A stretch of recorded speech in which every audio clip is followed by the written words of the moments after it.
السلام علیکم۔ وعلیکم السلام۔ مفتی صاحب، میرا تعلق پاکستان رینجرز سندھ سے ہے۔ پاکستان رینجرز، ماشاءاللہ میں ڈیوٹی کرتا ہوں کشمور کندکوٹ کچے کے ایریے میں۔ ماشاءاللہ۔ وہاں اکثر ہم آپریشن پہ جاتے ہیں تو لوگ قرآن پاک لے کے آ جاتے ہیں، لیڈیز آ جاتی ہیں، ہمیں پتہ ہے کہ یہ شخص ہے، یہ مجرم ہے، اس کو بچانے کے لیے وہ قرآن پاک کو ضامن بنا کے لے آتے ہیں، تو اس کے لیے ہمارے لیے کیا حکم ہے؟ یہ بہت آخری سوال خاندانی آ گیا۔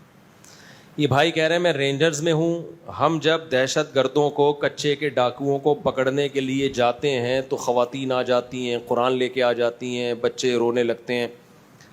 اگر آپ کو یقین ہے نا یہ شخص ڈاکو ہے، کسی پہ ترس نہ کھائیں آپ۔ لوگ تو میڈیا پہ بدنام کریں گے کہ رینجرز والے گھروں میں گھس گئے اور عورتوں کے رونے کا خیال نہیں کیا۔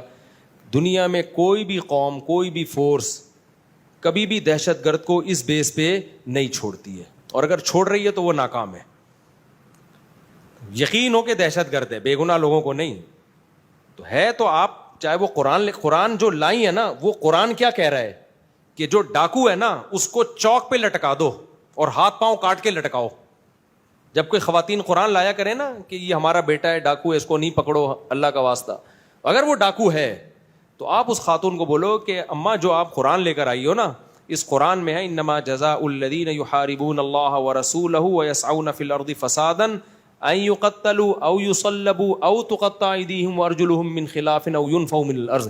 اس قرآن کا آپ واسطہ دے رہی ہو تو اس قرآن میں اللہ ہمیں کہہ رہا ہے کہ جو لوگ زمین میں فساد مچاتے ہیں ان کو پکڑو اور ان کو چوک پہ لٹکاؤ ہاتھ پاؤں کاٹ کے۔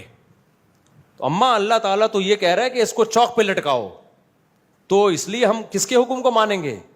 یہ تو قرآن آپ نے واسطہ دے دیا، اب تو یہ اور گرفتاری بنتی ہے۔ تو کبھی بھی اس طرح، کیونکہ آپ اگر ان کو ترس کھا کے چھوڑ رہے ہو تو دوسروں کی مائیں بھی ہیں، ان کے بھی بیٹے ہیں جو قتل ہو رہے ہیں ڈاکوؤں کے ہاتھوں۔ نہیں آ رہی میرا غالب بات سمجھ؟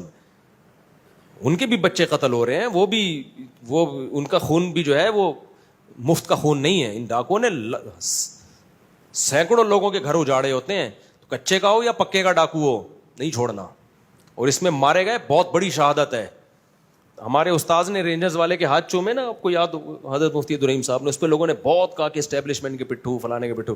یار وہ رینجرز کا ایک ملازم کے سپاہی کے ہاتھ چوم رہے ہیں، کیونکہ اس بیچارہ سپاہی تو وہ تو فرنٹ لائن پہ لڑ رہا ہوتا ہے ڈاکوؤں سے۔ تو جب ساری قوم چھوڑ دے نا، اسی وقت پھر ساتھ دینے والے مخلص کہلاتے ہیں۔ جب سب زندہ باد کے نعرے لگا رہے ہوتے ہیں پھر سب کھڑے ہو جاتے ہیں۔ میرے تو دل میں ان سے عقیدت بڑھ گئی ہے اس سے۔ تو ان بیچارے رینجرز اور ان عام فوجیوں کو کیوں برا بلا کہہ رہے ہو یار، جو بارڈر پہ لڑ رہے ہیں؟ یہ تو جانے دے رہے ہیں، روزانہ جانے دے رہے ہیں۔ یہ اپنے سیاسی اختلاف میں آپ کسی شخص کے خلاف ہو جاؤ، آپ بولو فلاں آرمی کا فلاں غلط تھا، فلاں صحیح تھا، وہ آپ کا مسئلہ ہے، لیکن یہ جو بیچارے لڑنے والے فوجی ہیں انہیں تو حوصلہ چاہیے۔ ان کو تو 40-40 ہزار روپے تنخواہیں ہوتی ہیں، ان تنخواہوں میں تمہارے لیے جان تھوڑی دیں گے اگر تم ان کو گالیاں دو گے۔ کتنے فوجی میرے پاس آئے ہیں، بھائی ہم استعفیٰ دے رہے ہیں، ہم نہیں لڑ رہے، ہر جگہ ہمیں لعنتیں مل رہی ہیں، کہہ رہے ہیں ہماری تنخواہیں دیکھو، ہم اس قوم کے لیے کیوں جان دیں۔ خدا کی قسم میں نے ابھی ایک فوجی کو موٹیویٹ کیا، میں نے کہا یار تو بارڈر سنبھال رہا ہے، یار تو ملک کے لیے چھوڑ دے آفیسروں کو، اچھے برے آتے، کوئی اچھا آتا ہے کوئی برا آتا ہے، تم نے ملک کے لیے لڑ رہے ہو، شہادت ہے اس میں۔ اس کو اتنا حوصلہ ملا، اتنا خوش ہوا، گیا وہ کہہ رہا ہے یار ٹھیک ہے میں نہیں چھوڑتا۔ تو ہم بھائی کسی کی عقیدت یا کسی کی دشمنی میں اتنے آگے نہ جائیں کہ اپنے ملک کو ہم داؤ پہ لگا دیں۔ یہ جو بیچارے عام فوجی ہوتے ہیں ان کو تو موٹیویشن کی ضرورت ہے، تو ان کو تو حوصلہ چاہیے لڑائی کے لیے۔ تو آپ ذاتی یاد، میں مشرف کو کتنا برا کہتا ہوں، اب بھی کہتا ہوں، اس نے بیڑا غرق کیا ملک کا، تو ایسے ہی آپ کسی شخص کو بول دو یار، کوئی ہمیں اعتراض نہیں۔ کوئی اچھا بھی ہوتا ہے، کوئی کسی کو اچھا کہتا ہے، میں ضیاء الحق کو اچھا کہتا ہوں، بہت سے لوگ، بہت سے علماء کہتے ہیں 2 نمبر آدمی تھا، میرا خیال ہے کہ 2 نمبر نہیں تھا، 1 نمبر آدمی تھا۔ مشرف کو میں کہتا ہوں 2 نمبر آدمی تھا، بہت سے لوگ کہتے ہیں 1 نمبر۔ تو ایسے ہی عاصم منیر یا باجوہ کے بارے میں آپ کا اختلاف ہو سکتا ہے، پوری فوج کو ہدف مت بناؤ، سمجھ رہے ہو؟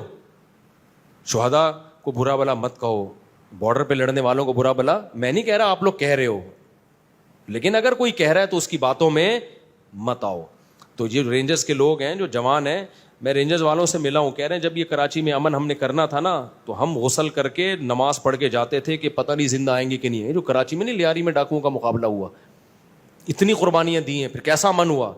ابھی سندھ گورنمنٹ رینجرز کو اختیارات ہی نہیں دے رہی ہے، اس لیے کراچی میں بد امنی ہے۔ اگر سندھ گورنمنٹ رینجرز کو اختیارات دے دے تو آپ دیکھو 2 ہفتے میں سب سیٹ ہو جائے گا، پکڑ کے شوٹ کریں گے وہ۔ تو اختیارات نہیں دے رہی سندھ گورنمنٹ. تو اور کیوں نہیں دے رہی؟ سندھ گورنمنٹ کو پتہ ہے کہ ان کو بدامنی رہے, ان کو جو کراچی والے عادی ہو گئے ہیں, اسکور گن رہے ہوتے ہیں کیا. اور سندھ گورنمنٹ میں بھی سارے برے نہیں ہیں. جب میں سندھ گورنمنٹ کو برا کہتا ہوں, اسپیسیفک ان لوگوں کو کہتا ہوں جو ان حالات کے ذمہ دار ہیں. ورنہ سندھ میں ہم ملے ہیں, کچھ لوگ بڑے خاندانی بھی ہیں سندھ گورنمنٹ میں.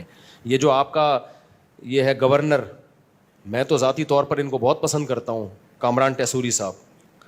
اب اس کا بیچارے کا امن سے کوئی تعلق نہیں ہے نا, اس کا ہیڈک تھوڑی ہے یہ تو. لیکن میں ذاتی طور پر ان کو پسند کرتا ہوں. آپ نہ کریں تو یہ اختلاف رائے ہو سکتا ہے.